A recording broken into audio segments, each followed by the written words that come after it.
17 jobs that used to be everywhere in Britain, now almost nobody does them. In 1900, nearly 1 in 3 working women in Britain was a domestic servant. Not a small number in service, a third of the entire female workforce. Cooks, maids, laundresses, kitchen girls. By 1951, that figure had collapsed to 1 in 25. The Second World War had given women factory wages and the question was settled. But domestic service was only the biggest example of something happening across the entire economy. Whole categories of work that had employed thousands of people for generations were disappearing, some quickly, some slowly, some so quietly that nobody noticed until the job was simply gone. Here are 17 of them. Some you'll remember, some will surprise you, and one of them is still being done right now, within a mile of where you're reading this, by people most of us will never meet. The lather boy. Before the safety razor changed everything, getting a shave meant going to the barber. And at a busy barber's shop in the early 20th century, the barber himself couldn't do everything. The lather boy was his assistant, usually 14 or 15 years old, whose entire job was to prepare the customer's face before the blade went anywhere near it. He worked the shaving brush into the soap, building a thick lather in a ceramic mug, and applied it to the customer's face and neck with long circular strokes. By the time the barber turned around with his open razor, the face was ready. The lather boy might do 30 faces on a busy Saturday.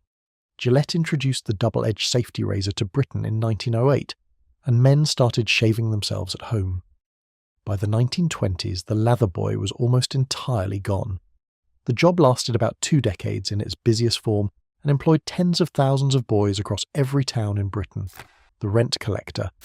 Before direct debits, before standing orders, before bank accounts was something that ordinary working people had, which for most of Britain meant before the 1960s rent was collected in cash, in person, every week. The rent collector worked for the landlord or the housing association or the local council, carrying a large leather ledger and a bag for the coins. He knocked on every door on his round, noted the payment in the book, gave a receipt, and moved on. A busy collector might visit 200 properties in a week. He knew every household. He knew when someone was struggling before their neighbours did. He also knew when someone wasn't going to answer, and he knew which doors to knock on twice. Local councils alone employed thousands of them through the 1950s and 60s.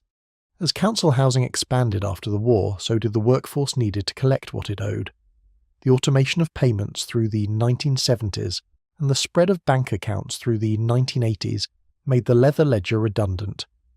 Birmingham City Council, one of the largest landlords in Europe, phased out its rent collectors entirely by the early 1990s.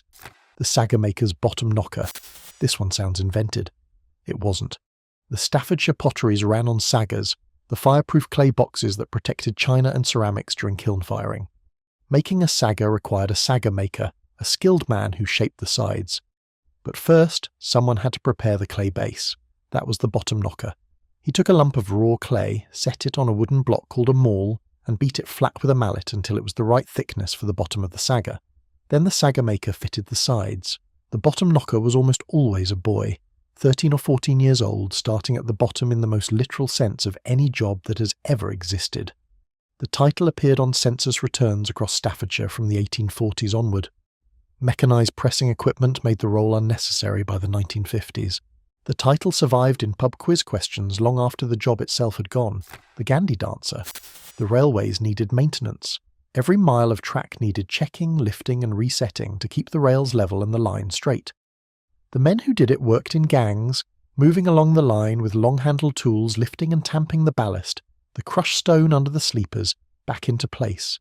They rocked in a synchronized rhythm as they worked, all pushing and pulling together, and that rhythm is where the name came from. Some accounts say the swaying motion looked like dancing.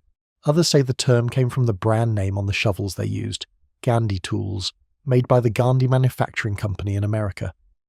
At the height of the British railway system in the 1920s, when the network covered over 23,000 miles of track, the permanent way gangs, as they were formerly called, employed around 100,000 men across Britain.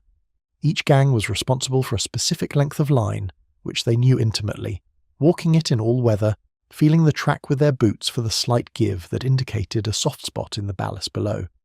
By the time British Rail began to mechanise track maintenance in the 1960s, tamping machines replaced the gangs. A single machine could reline track at 200 metres an hour. A gang of men took all day to do the same stretch. The whisky nose. This is still a job, but it's vanishing. At the great Scotch whisky distilleries, the master blender relied on a team of trained noses whose job was to evaluate casks purely by smell, without ever tasting. Tasting fatigues the palate within a few samples. The nose doesn't tire in the same way. A trained nose could work through dozens of casks in a session, identifying which had developed correctly, which were off, and which were exceptional. The skill took years to develop and was passed from senior to junior over decades. At its peak, every major distillery in Scotland had several of them. Chromatography and spectrometry can now analyse the chemical composition of a cask with machine precision. The instruments don't get tired and don't need a salary. Most distilleries still employ a master blender, but the large supporting team of dedicated noses has shrunk at most houses to 1 or 2 people, or none. The lum sweeper. Lum is the Scottish and Northern English word for chimney, and the lum sweeper was the chimney sweep under a different name. But what made the British chimney sweep historically distinctive wasn't the soot or the brushes, it was the use of children. For most of the 18th and early 19th centuries, sweeps sent boys as young as 4 or 5 up the inside of chimneys to dislodge soot by climbing. The children were called climbing boys. They developed a specific occupational disease, cancer of the scrotum, which was the first occupationally linked cancer ever identified, documented by Surgeon Percival Pott in 1795. The Chimney Sweepers Act of 1875 finally made it illegal to send anyone under the age of 21 up a flue. By then, the mechanical brush on a flexible rod had been available for decades. The adult sweep with brushes and sheets continued well into the 20th century. There were still around 5,000 registered chimney sweeps in Britain in 1980, and a small number operate today, mostly servicing wood burners and open fires in the countryside. The cordwainer. The cordwainer makes shoes from new leather. That's the distinction, not a cobbler who repairs them, but a craftsman who makes them from scratch. The word comes from Cordoba in southern Spain, which produced the finest leather in medieval Europe and exported it across the continent. The Worshipful Company of Cordwainers in London was incorporated by royal charter in 1439 and still exists today, though it no longer regulates the trade. At the peak of the handmade shoe industry in the 19th century, Northampton alone had over 150 cordwaining firms employing tens of thousands. The town made boots for the Napoleonic Wars, for the Crimean War, for the First World War. After the Second World War, cheap imports and industrial production methods cut through the trade methodically. Most bespoke cordwainers in Britain today operate in London's West End, making shoes to measure for clients who pay between $4,000 and $6,000 a pair and wait 18 months for them. About 200 practitioners in Britain still make shoes entirely by hand. They are not going to be replaced by a machine. Machines cannot yet produce what they produce, but when they retire, very few are being trained to replace them. The costermonger. A costermonger sold fruit and vegetables from a barrow in the street, travelling a route that his customers knew and waited for. The word comes from costard, a type of apple that was commonly sold this way in medieval London. By the Victorian era, there were estimated to be 30,000 costermongers in London alone, each with a regular route, a regular clientele, and a detailed knowledge of the wholesale markets where they bought their stock. Henry Mayhew, who wrote London Labour and the London Poor in 1851, spent weeks among them and recorded that they had their own slang, the earliest documented form of backslang in Britain, where words were spoken backwards so they couldn't be understood by outsiders. Prices, deals, police movements, all communicated in a code that the costermongers controlled. The supermarket made the barrow redundant. The last traditional costermongers in London's East End worked through the 1970s, mostly in markets that had grown up around their routes. A few market traders who work from barrows still exist, but the travelling route, the regular knock, the specific relationship between cellar and street, is gone. The tallow man. Tallow is rendered animal fat, and before petroleum changed the world, it was one of the most commercially important substances in Britain. Tallow men collected fat from slaughterhouses, from butchers, from households, and rendered it down for candles, soap, and lubricants. Every machine in the Industrial Revolution that had a moving part needed tallow. The cotton mills of Lancashire, the steam engines of the railways, the looms, the presses, all of it lubricated by rendered fat. A busy tallow man in a northern industrial town worked constantly, and the smell of his operation was something that everyone in the neighbourhood knew intimately and nobody enjoyed. Petroleum-based lubricants began replacing tallow for industrial purposes from the 1860s onward. By 1900, the industrial tallow man was largely obsolete. The household candle trade in tallow went with the spread of gas lighting, and then electric light finished it entirely. The word survives in street names: Tallow Lane, Tallowgate, in towns where the trade had once been significant enough to define a district, the hatchet man. The timber yards of Victorian and Edwardian Britain employed workers called hatchet men, whose specific job was to split and shape wooden billets into specific profiles using an axe and a template. This was not rough work. A skilled hatchet man could produce spoke blanks for wagon wheels, tool handles, wooden pegs, and clog soles to precise tolerances, working entirely by eye and feel, with a rhythm that could sustain thousands of cuts a day without a significant error. The clog sole cutters of Lancashire were a particular specialisation within this trade, cutting the wooden bases for the clogs that most working-class people in the north of England wore until rubber-soled shoes became affordable in the 1930s. The wood used was almost always alder, a tree that grew abundantly along northern riverbanks, that cut cleanly, and whose grain didn't splinter underfoot when shaped thin. At its peak, the Lancashire clog industry produced around 10 million pairs of clogs a year. Cheap footwear and bandsaw machinery ended the hatchet man's trade by the Second World War in most yards, though individual craftsmen working by hand continued to make clog soles in the Pennine villages into the 1970s. The wire draw. Steel wire isn't extruded from molten metal as one piece.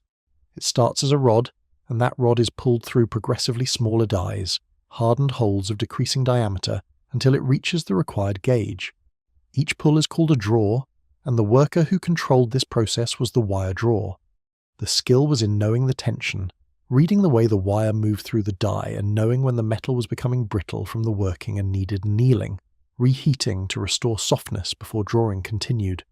Get it wrong, and the wire snapped. Get it right, and you could draw steel to the thickness of a human hair without a break.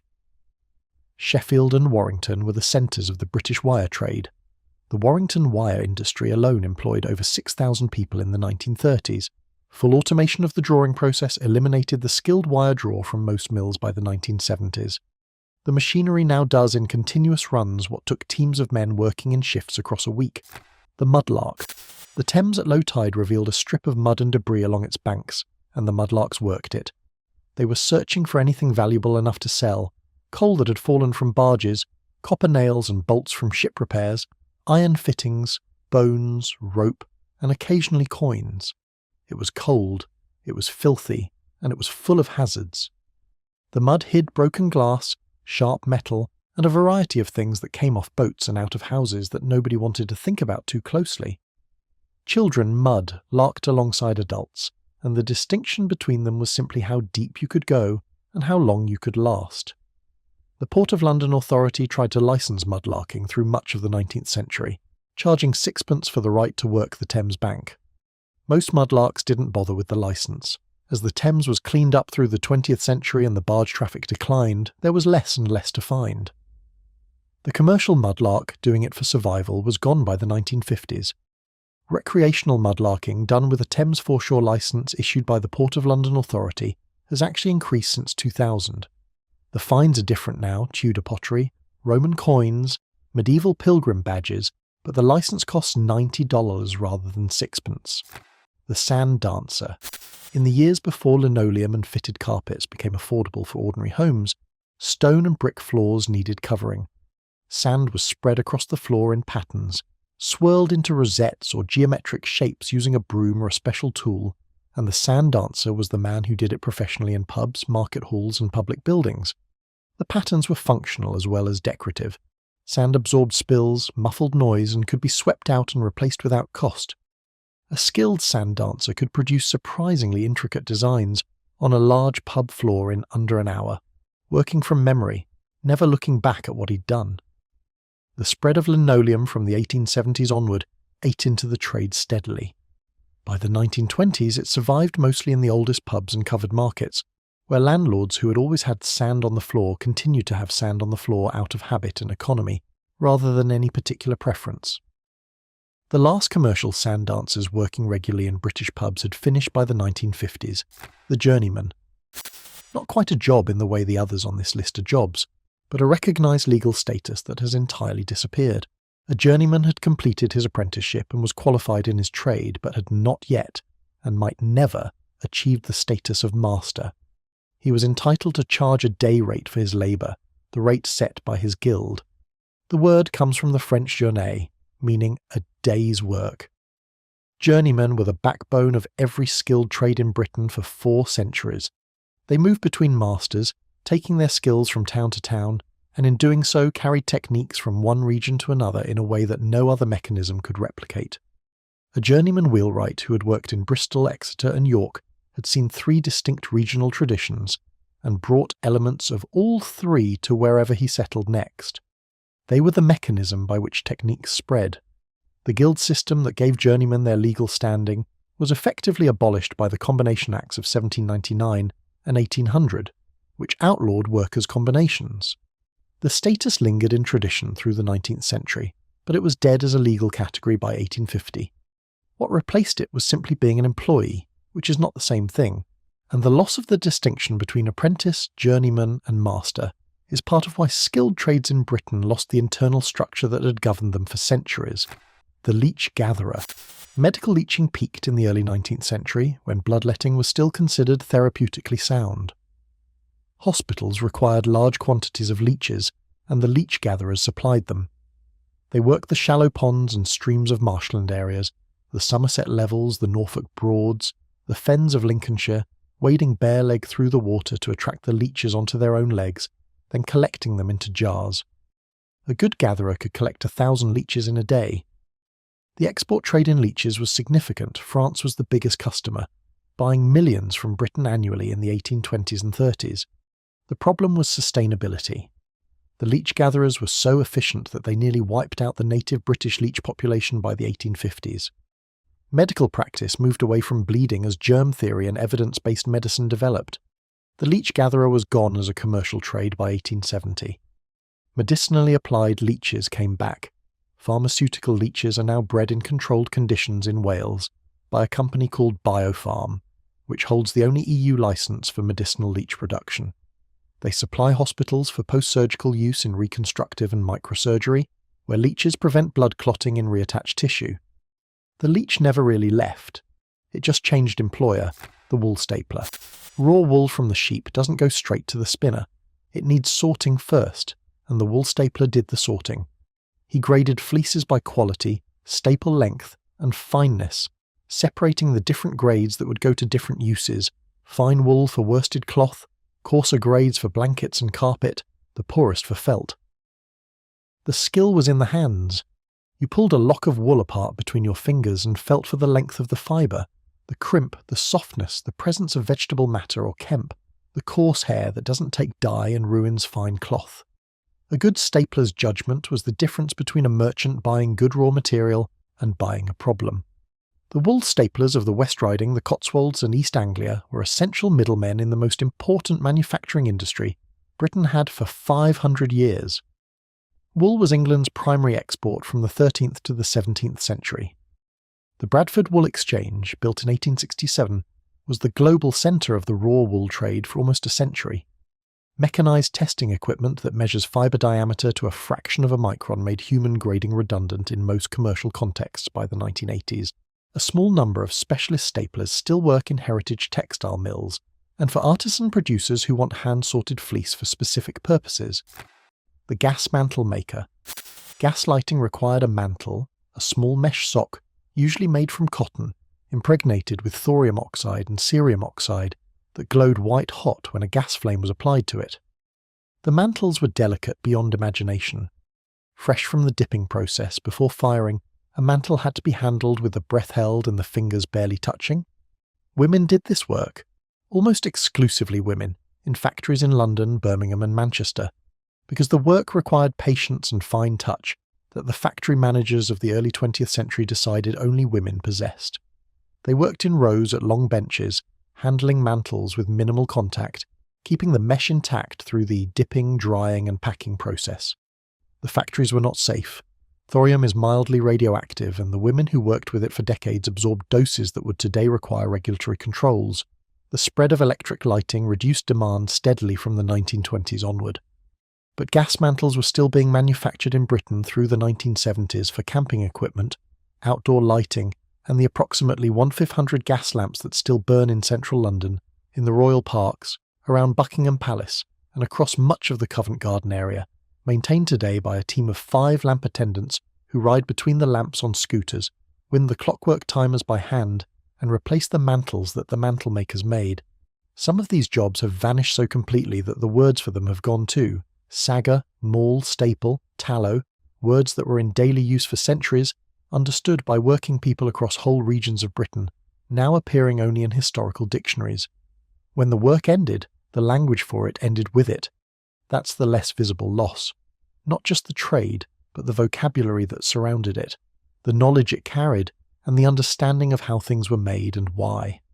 Most of what we use every day was once made by hand, by someone who had spent years learning to make it, in a town that defined itself by making it. All of that exists now as heritage, as museum exhibit, as footnote.